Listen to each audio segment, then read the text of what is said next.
Paul's use of freedom. Am I not free? Am I not an apostle? Have I not seen Jesus our Lord?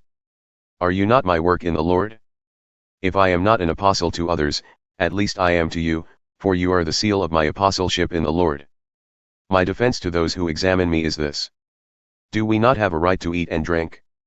Do we not have a right to take along a believing wife, even as the rest of the apostles and the brothers of the Lord, and Cephas?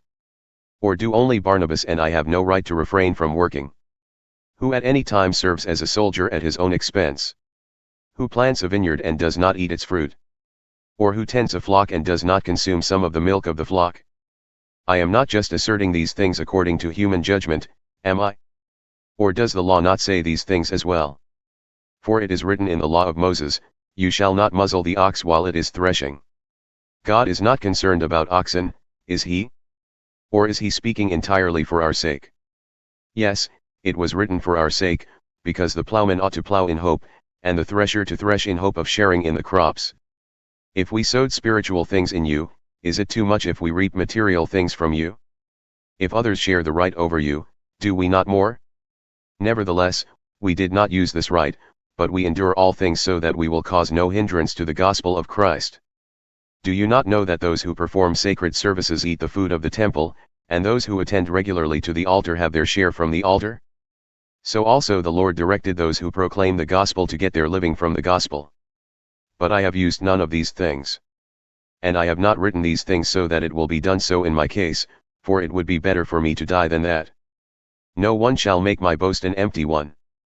For if I preach the gospel, I have nothing to boast about, for I am under compulsion, for woe to me if I do not preach the gospel. For if I do this voluntarily, I have a reward, but if against my will, I have been entrusted with a commission nonetheless. What, then, is my reward?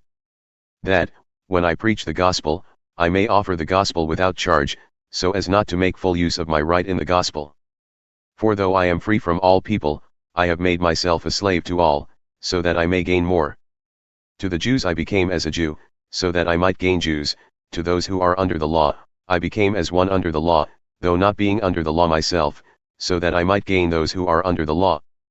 To those who are without the law, I became as one without the law, though not being without the law of God but under the law of Christ, so that I might gain those who are without the law. To the weak I became weak, that I might gain the weak. I have become all things to all people, so that I may by all means save some. I do all things for the sake of the gospel, so that I may become a fellow partaker of it.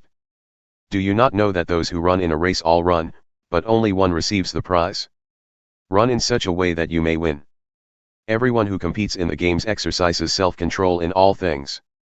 So they do it to obtain a perishable wreath, but we an imperishable. Therefore I run in such a way as not to run aimlessly, I box in such a way, as to avoid hitting air. But I strictly discipline my body and make it my slave, so that, after I have preached to others, I myself will not be disqualified.